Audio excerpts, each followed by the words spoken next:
Hi.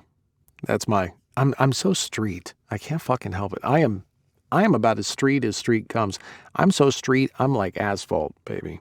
Anyways, hello you fucks. Welcome to John Solo's Beer Brigade. I'm John Solo. Welcome yet to another Storytime episode. This one, we're working for this gal a lot. It's the lesbian from Texas, Kelly Fox. This is book 3 of the Wrecked series. This one is called Shameless. As you can tell, that is not me on the cover this time. I'm sorry about that. Yeah, I know. I couldn't. They asked, and I was like, I'm not shaving my fucking beard for anybody. I don't care if it's artistic or not. And, well, here we are.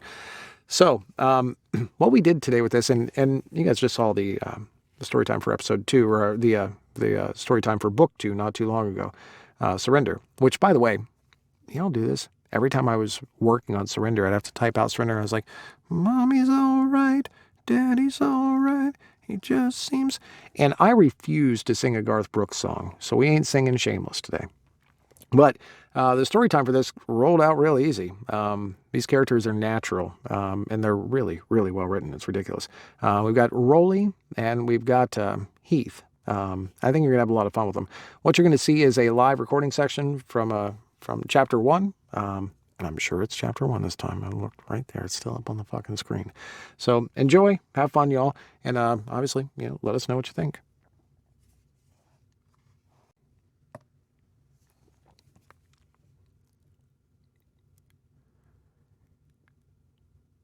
Chapter 1. Rolly. Rolly, heads up! I turn and pluck the flying pizza box out of the air. Evie, my lavender-haired, rockabilly-styled bestie, is popping them up as fast as I can fill them with her legendary gourmet pieces.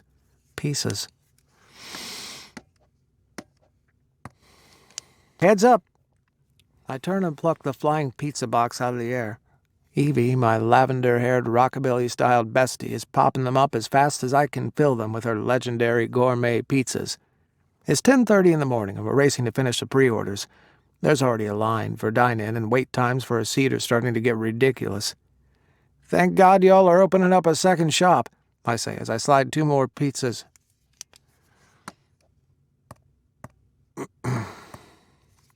Ridiculous. Thank God y'all are opening up a second shop, I say as I slide 2 more pizzas into the hot ovens. Don't I know it. I'm glad we're busy. But we need more bodies, she says, sounding a bit more stressed than usual as she washes her hands. They're about to lose their best employee to the post-college world, and finding a good replacement is taking longer than they'd like. Evie goes back to the prep station with my cousin Scott, whose tall, lanky frame and lesbian chic look contrasts with Evie's curvy femme style. They've been married a little under a year. Lesbian chic look contrasts with Evie's curvy femme style. They've been married a little under a year, and I smile as I watch them work together, perfectly in sync, making the pies as fast as they can while sneaking glances and leaning in to whisper sweet things to each other. That doesn't mean my cousin hasn't been paying attention. You still haven't answered my question, Rolly.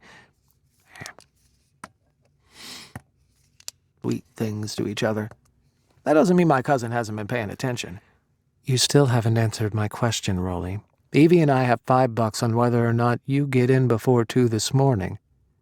I laugh while handing off the second-to-last pre-order. Whether or not you got in. Sweet things to each other. That doesn't mean my cousin hasn't been paying attention. You still haven't answered my question, Rolly. Evie and I have $5 on whether or not you got in before 2 this morning. I laugh while handing off the second-to-last pre-order. Hell, 2 is when I finally met up with that bear who'd been prowling on me. Rolly! They both exclaim in unison. Evie grumbles about losing the bet, and Scout leans down, whispering something about there being more than one way to pay it off. I hold up my hands, willing them to stop with the schmoop.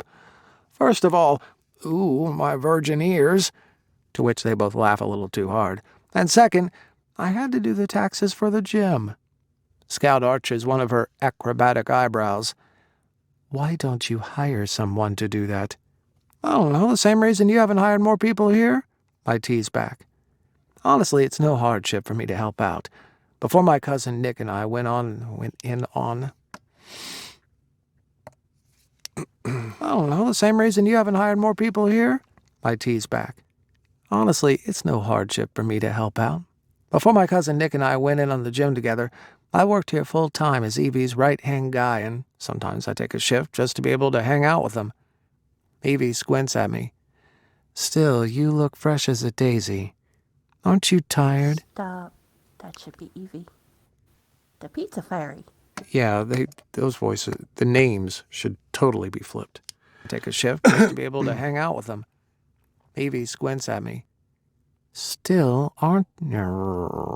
Take a shift just to be able to hang out with them. Evie squints at me. Still, you look fresh as a daisy. Aren't you tired? That's too heavy. Take a shift just to be able to hang out with them.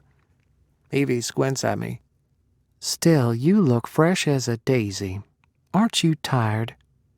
Exhausted, actually, but too busy is kind of my sweet spot. Also, hello, concealer. Evie, love, you know I don't have time to be tired. When the sunlight strikes raindrops in the air, they act as a prism and form a rainbow. I always have a hard time flipping between that and southern. Busy is kind of my sweet spot. Also, hello, concealer.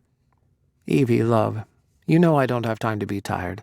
Besides, you and Scout have been here since dark 30 and haven't even taken a bathroom break. We're nearly done with the last pre-order. Go put some food in your face before we open the dine-in. Evie makes a protesting sound, but Scout. Done with the last pre-order. Go put some food in your face before we open the dine-in. Evie makes a protesting sound, but Scout is already grabbing her elbow and hurting her toward the door as I shout out, "Bring me coffer!" Coffer or Suffy the consequences.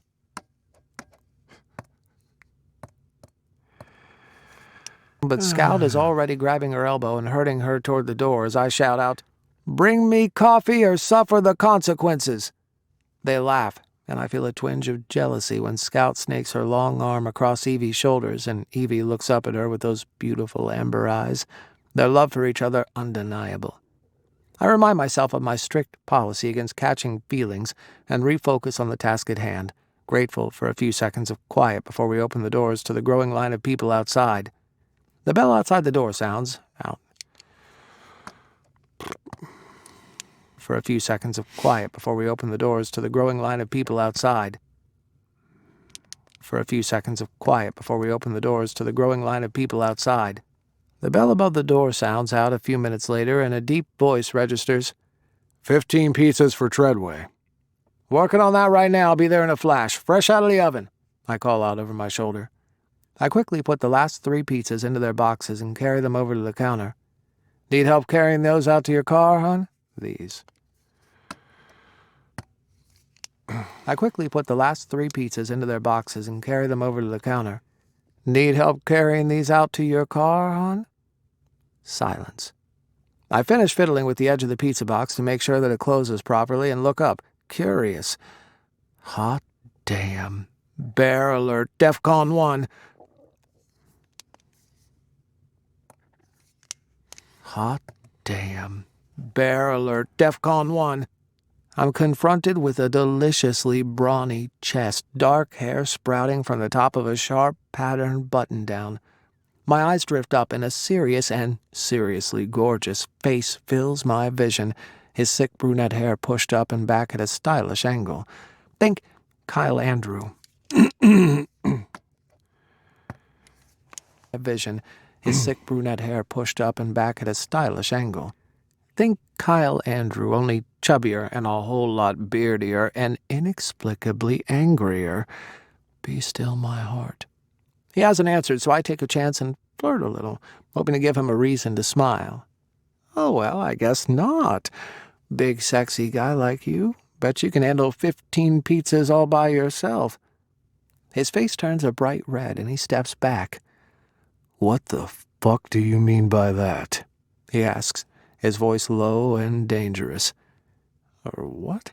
This is not having the intended effect. Nothing, I say, backtracking, trying to figure out what I'd said to set him off. I look down at what I'm wearing. Gay casual, the usual. And I wonder if it's my rainbow Care Bear t-shirt that has him all flustered. Did I find the one homophobic asshole in all of Austin? Say it isn't so. Flustered. Did I find the one homophobic asshole in all of Austin? Say it isn't. I'm all flustered. Did I find the one homophobic asshole in all of Austin? Say it isn't so. I stutter, trying to come up with something quick. I just meant that you're so big and strong that you'd be able to carry out the pizzas without my help. But I'm happy to help. Promise. Yeah, I'm sure that's what you meant, Rolando. Rolando or Rolando? Rolando. Thank you. Pizzas without my help. But I'm happy to help. Promise. Yeah, I'm sure that's what you meant, Rolando. You never fucking change, do you? My eyes snapped to his. Fathomless green. The kind of green you could get lost in. The kind of green that, shit, belongs to one of the strongest defensive ends my high school had ever seen. Though that was mumble years ago. Certainly not. Heavy? I asked, breathless as the nickname for my OG bear crush trips off my tongue. In school, he was 6 foot or so and mostly muscle with a bit of soft belly. Now he's a smidge taller and even more deliciously muscled, his whole look a mixture of refined and rugged. A guy with enough money for a sharp haircut who also enjoys the great outdoors, if his tanned, veiny arms and strong legs are any indication. His thick reddish-brown beard, groomed but not overly fussed over, adds a whole nother layer of sexy, and to my absolute delight he still has that gorgeous, soft middle. If the hair on his arms is any indication, he's furry as fuck, and a little drool pools under my tongue. I vaguely remember something about him being bi, or maybe pan, which would be awesome, because mad as he is, the familiar desire to melt into that big body of his comes roaring back, with several years of interest.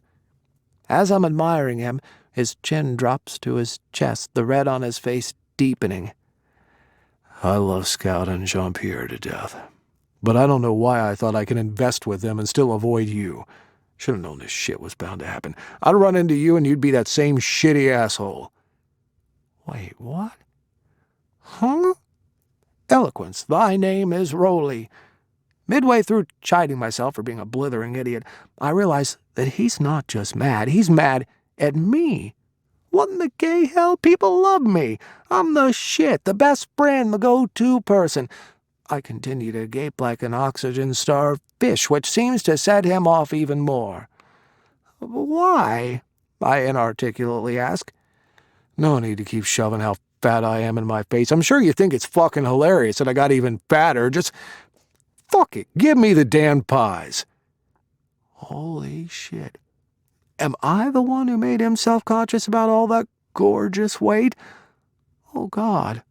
High school me was such an asshole. This is terrible, not just because he's mad and jumping to all the wrong conclusions. If he partners with Scout and Jean-Pierre, he'll be an investor in the pizza shop, Scout's condo development, and the gym.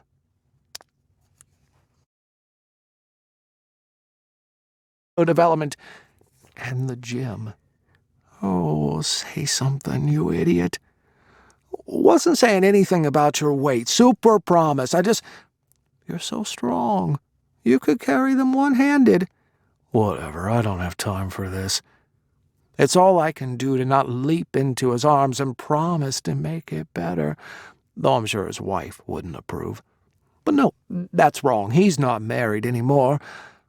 Oh, my God. He's the bi-bear Jean-Pierre told me about. Fuckity fuck, I had plans for him. Now I've gone and made him mad and possibly hurt all of our family businesses in one fell swoop. I pushed the boxes and boxes of pizza to him, cursing my stupid mouth. I want to stop standing here like I'm glued to the floor right along with my tongue. I'm so beside myself, I can't even. Quick, how do I fix it?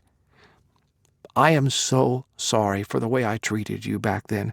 You don't have any reason to believe me, but I'm not that same person. I mean, I am, sorta, but I say, gesturing to my t-shirt, which has a pink bear with a rainbow on its belly. My name is Bear Killer, if that gives you any— Stop. My nickname. Oh, it's my fucking name. What's my motherfucking name, y'all? For the way I treated you back then. You don't have any reason to believe me, but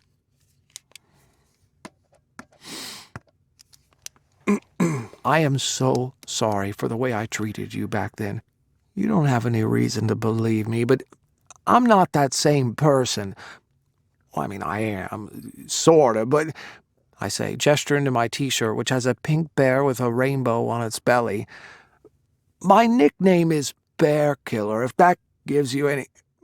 His glare turns the words to ash in my mouth, and he grabs the first stack of pizzas, yanking open the door so violently that the bell nearly rings off its hook. I watch him walk to his SUV, which has winged doors, for Christ's sake, shove the pizzas into the back seat and come stomping back into the shop for the second stack. Shit, I should have helped him out. Heavy, growling, he cuts me off again. Heath. My name is Heath.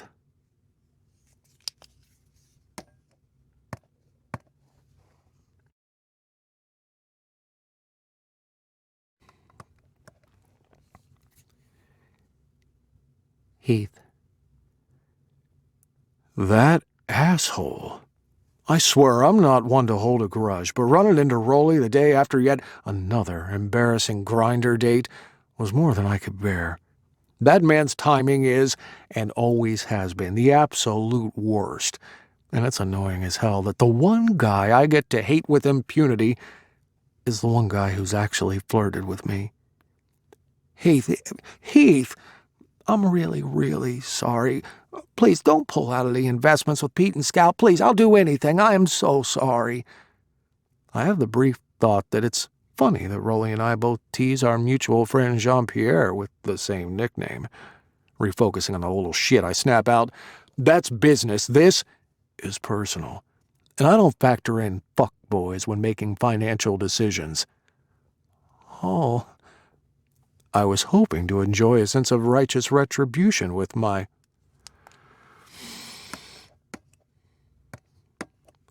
I want to do the O again. And I don't factor in fuckboys when making financial decisions. Oh, I was hoping to enjoy a sense of righteous retribution when my verbal punch lands, but the crestfallen look he's trying to hide just makes me feel like a petulant, immature ass. Being an adult sucks.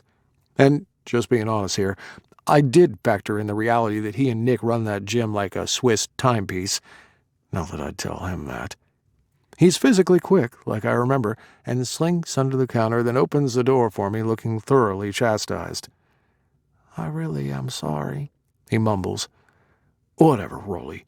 Just stay in your lane and we'll be fine. I have the strongest urge to comfort the guy, and I'm just glad that I have an armful of pizzas that prevent me from hugging him, which is so fucking irritating I'd like to pop him in the mouth. Just as I've put away the pizzas and settled into the front seat, a call from Ronan comes through the Bluetooth. Where you at, brother? He asks. Oops. When the sunlight strikes raindrops. Right there. Pizzas and settled into the front seat. A call from Ronan comes through the Bluetooth. Where you at, brother? His asks, yeah. Pizzas and settled into the front seat. A call from Ronan comes through the Bluetooth. Where you at, brother? He asks, his tone affectionate. Ronan is technically my stepbrother, but we bonded over the fact that our parents upended both of our lives when they're toxic with their... Where you at, brother? He asks, his tone affectionate. Ronan is technically my stepbrother, but we bonded over the fact that our parents upended both of our lives with their toxic whirlwind romance. Less than 6 months after Mom and I'd put my dad into the ground, I was standing next to my new Insta family in a church, all my shit still in a moving van. He and I shared a what in the entire fuck is this look that cemented our brotherhood from that day on. My answer: just picked up the pizzas, about to head over. Guess who was in the shop this morning, calling me heavy like it was no big deal? After a pause, Ronan's incredulous voice answers, No fucking way. He did not just say that to you. Ronan and my now ex-wife Ashley are my two best friends in the world. We're the only ones who knew how much Rolly had tortured me during high school. I think there should be an and in there. And were. Does that make sense? Yep. No fucking way. He did not just say that to you. Ronan and my now ex-wife Ashley are my two best friends in the world, and were the only ones who knew how much Rolly had tortured me during high school. Yep. Think I put the fear of God into him. We both laugh, and I try to forget Rolly's downturned mouth. Yes, payback is so sweet. It made him sad, and God damn it to hell. Ronan interrupts, his wry humor crystal clear on these fancy speakers. You felt sorry for him, didn't you? Sigh. Maybe. It's annoying, but he did seem happy to see me, at least before I took him down several notches, and he says they call him Bear Killer. Ronan snorts. What a tool. Yup. By the way, why are you calling me? I ask, pulling on the breaker and whistling through my teeth at how busy this road has gotten. Oh yeah, Ashley asked me to have you pick up some ice on your way over. Our middle daughter, Molly, is 10 today, and we're having a big shindig at Ashley's house for the occasion. Damn, the years are flying by. Tell her to check the coolers on the side of the garage. I already dropped it off this morning. I hear him crunch through the grass and find the coolers in question. Awesome. Hey, how'd the date go last night? I make an aggrieved noise from the back of my throat, and his chuckle fills my car in high-def surround sound. I ordered the shrimp, and he grabbed the Etsy mala beads like a southern woman clutches her pearls. Did I say that correct? I have no idea what it is. Yes, you did. All right, thanks. And neither do He I. grabbed the but yes, Etsy you mala did. beads like a southern woman clutches her pearls. Vegan? Hell, Ro, I'm a pescatarian. He grabbed the Etsy mala beads like a southern woman clutches her pearls. Vegan? Hell, Ro, I'm a pescatarian, which sounds just as pretentious. So, vegan. Yeah, with a man bun. He laughs as I sit in traffic at 11 o'clock on a Saturday morning. I swear, Ashley is the only vegan I know who isn't an asshole. I nod to myself. You might be right about that. Anyway, I offered to order something else, but he said it was fine. I'm guessing it was not fine? Nope. Invited him back to my place, and we got about 30 seconds into, Oh, I know. Yeah, well, 30 seconds into that, and he pulls away from me, saying that I smell like flesh, and that he just discovered that he couldn't handle dating a non-vegan. Like the guy who decided he couldn't date a big guy after he had let you take off your shirt? Yeah, thanks for that reminder. Ronan lets out another snort, saying, still not as bad as that first guy. I shudder audibly, and his laughter makes... Ronan lets out another snort, saying, still not as bad as that first guy. I shudder audibly, and his laughter shakes me out of my bad mood. We didn't know what we were doing, I protest on a smile. No shit. Ronan pauses, then cracks up. Well, that's not true. Oh God, stop talking about it. I mean, I'm glad that I technically got my first anal experience out of the way, but the less said about it, the better. I sent him flowers after that. You did? What did he say? Nothing. He totally ghosted me. Can you blame him? Nope. Anyway, running into Rolly after all of that is perfect timing as usual. My laugh quiets down as I remember the first time I'd met Rolly. My shitty stepdad had already more or less ruined my morning, but it was the first day in a new school, and Ronan was trying to make me feel better as we walked through the quad, a big open area with lots of trees and places to hang out. Rolly was there on the benches with the rest of the cheerleaders.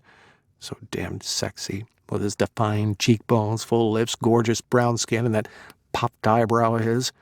We made eye contact, and I held my breath, hoping I wasn't too obvious.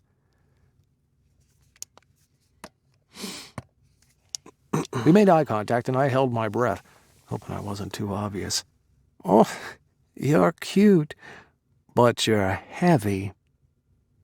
Technically, it was nicer than what my stepdad had said that morning. The entire cheerleading team laughed along with him, And there I was, before the first period bell, a big guy with an embarrassing secret, already saddled with a new nickname that would take years to shrug off. I'd wanted to melt into the ground, and that feeling never went away, even when I joined the cult of Texas high school football and became a record-breaking defensive end. Everywhere I went, every single practice, every single game, there he was, 5.5 feet of bullshit and a nut-hugging cheerleading outfit cracking jokes at my expense. I didn't dare tell anyone I was bisexual. It was years before I'd admitted it to Roe and Ash. That made Rolly an even bigger problem, because I couldn't tell if I wanted to pound him in the ass or into the ground. I was forever in fear of someone catching me looking at him and figuring it out, and every time he'd lead the whole stadium in chanting his little nickname for me, I wondered if that was the day I'd snap and either kill or fuck Rolando Martinez in front of the entire school. One thing's for sure, masturbation was confusing as hell. "Hey, buddy, where'd you go?" I shake myself out of the memory and remind myself, again, that I made something pretty special in my life, despite the bullshit. Hell, I'm the business manager of an NBA legend, and I own several acres of vacation rental properties in the Texas wine country. I drive a ridiculously expensive SUV and live in a cool house that, because of Austin's ridiculously good housing market, will net me double when I sell it. Sorry, I started taking a walk down memory lane. Fuck, don't do that. It's in a shitty neighborhood, dude. Good point. Pulling into the driveway now. So yeah, this town's great and all, but seriously, fuck that guy. Next time I'll send Ashley for the pizza.